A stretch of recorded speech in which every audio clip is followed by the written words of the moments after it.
1000, 10,000, 100,000, फिर उसके बाद मिलियन में आते हैं हम। तो मिलियन पीरियड में क्या आता है, मिलियन, 10 मिलियन, 100 मिलियन। फिर बिलियन वाले में सेम उसी तरीके से बिलियन, 10 बिलियन, 100 बिलियन, फिर ट्रिलियन। तो ट्रिलियन, 10 ट्रिलियन, 100 ट्रिलियन। तो ये हमारे इसके पीरियड्स हो गए, ये क्लियर है। उसके बाद चलो हम एक क्वेश्चन हम करके देखते हैं, ठीक है। तो पहले एक लेते हैं कि 1 मिलियन को चेक कर देंगे, 1 मिलियन कितने के बराबर है।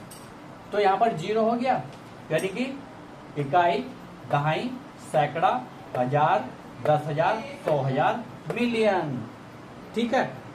तो कुल मिलाकर देखेंगे हम 1 मिलियन, ये हुआ हमारा, ये 1 मिलियन हुआ ऊपर हमारा, ये हमने कितना लिखा है, 1 मिलियन ऊपर वाला। तो कितनी जीरो हो गई, 3 और 3 6 जीरो है 1 मिलियन में। 1 मिलियन में कितनी जीरो हो गई, 6 जीरो। तो 1 मिलियन हमारे इंडियन सिस्टम में कितना होगा, इकाई, दहाई, सैकड़ा, हजार, 10,000, लाख, 10 लाख, यानी कि 1 मिलियन हमारा किसके बराबर है, 10 लाख के बराबर है। 1 मिलियन 10 लाख के बराबर है, क्लियर है, यानी कि 10 की पावर 6, क्लियर है। अब हम लिखेंगे बिलियन को, बिलियन को लिख रहे, इकाई, दहाई, सैकड़ा, हजार, 10,000, 100,000, मिलियन, 10 मिलियन, 100 मिलियन, बिलियन। तो पहले हम क्या पढ़ते थे, पहले हम ऐसे पढ़ते थे, इकाई, दहाई, सैकड़ा, हजार, 10,000, लाख, 10 लाख, करोड़, ऐसे पढ़ते थे ना। अब हमें ऐसे नहीं पढ़ना, अब हमें कैसे पढ़ना है, इकाई, दहाई, सैकड़ा, हजार, 10,000, 100,000, मिलियन, 10 मिलियन, 100 मिलियन, बिलियन।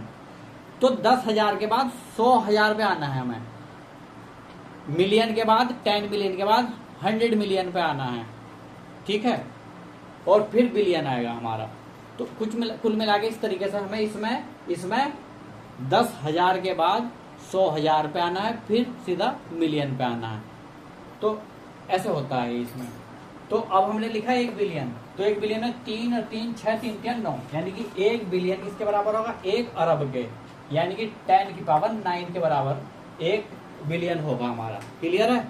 उसके बाद हम दूसरा देखेंगे ट्रिलियन, तो 1 ट्रिलियन, तो 1 ट्रिलियन किसके बराबर होगा, 10 खरब के, यानी कि 10 की पावर 12। तो 10 की पावर 12 किसके बराबर होगा, 1 ट्रिलियन के बराबर होगा। बात समझ में आ रही है, क्लियर है ये। 1 मिलियन 10 लाख, 1 बिलियन 1 अरब, और 1 ट्रिलियन 10 खरब के बराबर है, ठीक है। इसके ऊपर अब हम करते हैं, इसके ऊपर हम क्वेश्चन करते हैं ये, ठीक है। तो ये तो आया समझ में ये। इसके ऊपर हम एक कुछ एग्जाम्पल लेते हैं हम इसे, और क्लियर आ जाएगा समझ में। तो चलिए यहाँ से इसे बात करते हैं हम, और इसके बाद हम एक क्वेश्चन लेते हैं कि कैसे हमें इसे लिखना है। एक क्वेश्चन है हमारे पास, जैसे इस क्वेश्चन को लिखना है जैसे हमारे पास, तो 7 2 2 3 3 4 9 9, इसे लिखना है इंटरनेशनल सिस्टम में। तो कैसे लिखेंगे, तो इकाई, दहाई, सैकड़ा, हजार, 10,000, 100,000, ठीक है। तो ये वाला तो हो गया इतना, ये इतना क्या हुआ, ये इतना तो हो गया ये हमारा वंश वाला सिस्टम, ठीक है। ये हो गया हमारा, ये क्या हुआ हमारा, ये हो 1000 वाला पोर्शन, और ये फिर कितना हो गया, ये हमारा मिलियन हो गया। तो ठीक है, तो क्लियर है। अब इसे हम कैसे लिखेंगे, तो 72 मिलियन 233,499, क्लियर है, कोई दिक्कत। इसे कैसे लिखेंगे, देखो हमने बताया था ये पोर्शन तीन के पोर्शन में से डिवाइड कर लो। तो पहले हम वंश वाले ये 3 ले लेंगे हम वंश में, फिर ले लेंगे हम ये वाला पोर्शन 1000 में, ये ले लेंगे हम फिर हमारा मिलियन में, ठीक है।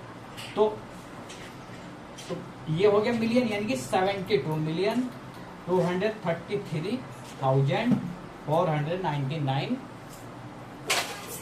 क्लियर है, हो गया। एक क्वेश्चन और लेते हैं इसमें हम,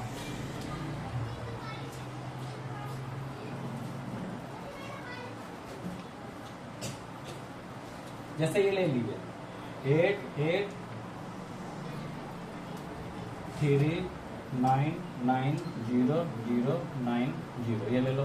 तो वही, तो शुरू के 3 तो हो जाएंगे ये किसमें, वंस में हो जाएंगे, ये हो जाएंगे हमारे किसमें 100 में, और ये हो जाएंगे मिलियन, यानी कि 883,990,090। क्लियर है, क्लियर है, ठीक है, क्या समझे, समझ में आया, 883,990,090। क्लियर आया समझ में, अब तो हो जाएगा, दैट्स ऑल।